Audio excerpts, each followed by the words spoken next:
Hey, everybody, this is Demia Avery of the Demia Avery Show.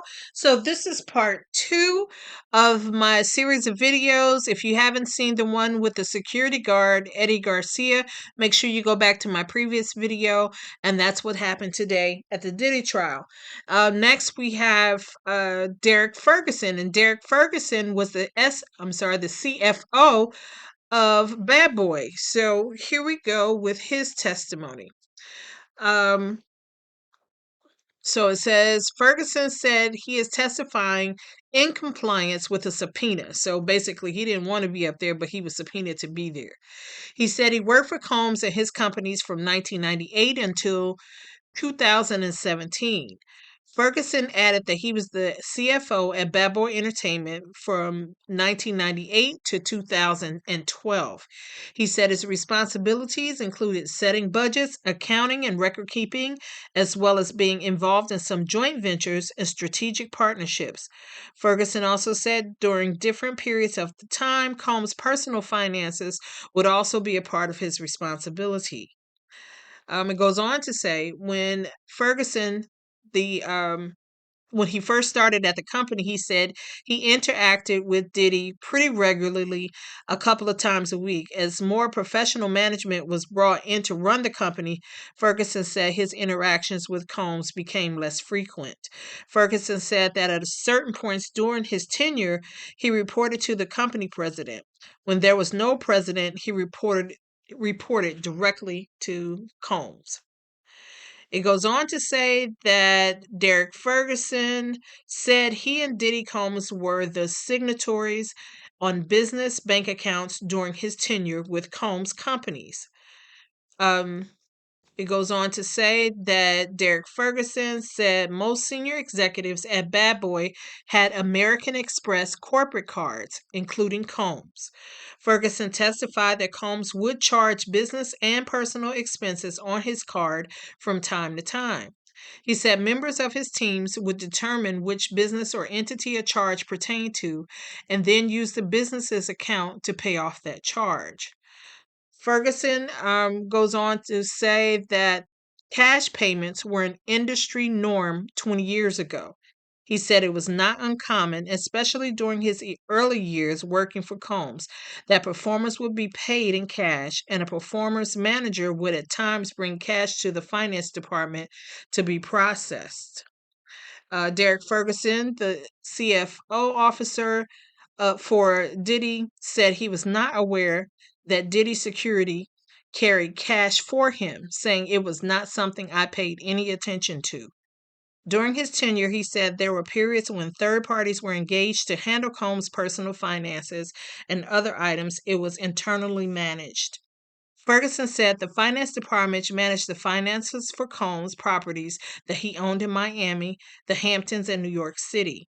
Ferguson also confirmed that he knew Combs would provide financial support to family and friends through his personal salaries and distributions.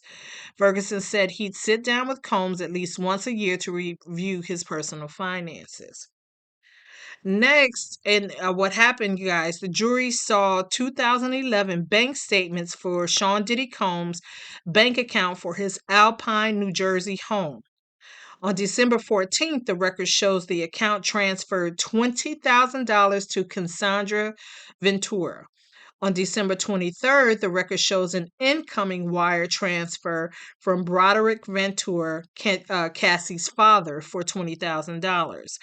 On December 27th, Combs' account returned the $20,000 to Ventura's father's account. So that's all the stuff that Cassie was talking about, how he had asked them to pay him $20,000 so he wouldn't release photos of her, um, and they paid him $20,000. All that stuff that you guys know about.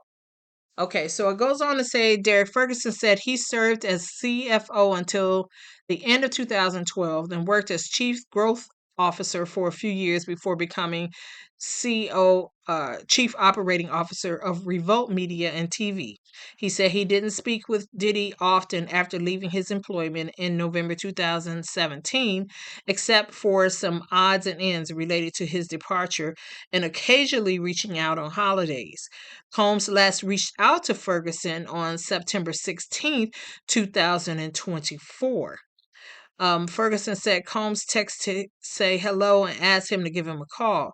He said Combs sent another text shortly after saying he was in New York and wanted to see if Ferguson had time to get together because he wanted to talk and get some advice. Ferguson said he was on a flight to Charlotte when he received the text, so he wasn't able to meet. He said he did not respond to the message. Somebody find out if September 16th was around the time that Diddy got arrested, because that would uh, be interesting to know if he was trying to contact him around that time. Anyway, the defense is now cross-examining. Ferguson said he initially was interested in working for Bad Boy Records because he thought the company would have a lot of impact. Coming from the Bronx, I felt like we needed more companies that really would hire for the communities I grew up in, that would give people opportunities, he testified. Defense attorney Mark Agnifilio has asked Derek Ferguson general questions about Diddy's businesses. He asked the former chief financial officer about Combs' long-term relationships with Diageo for liquor products. Combs mainly oversaw the creative direction in Diageo, one of the world's biggest drink makers, providing funding, Ferguson said. When asked, Ferguson said there were ongoing tensions between Combs and Diageo. I hope I'm pronouncing that right. Diageo, over the marketing and distribution of the products because they felt the distribution was concentrated in urban areas. Defense attorney Mark Agnifilio asked Derek Ferguson to confirm that personal assistants were common in the industry. Ferguson agreed, saying their titles may have varied, but Combs and the other executives at his companies had assistants paid for by the company. Ferguson also confirmed that Combs' security personnel were paid through the company for his personal safety.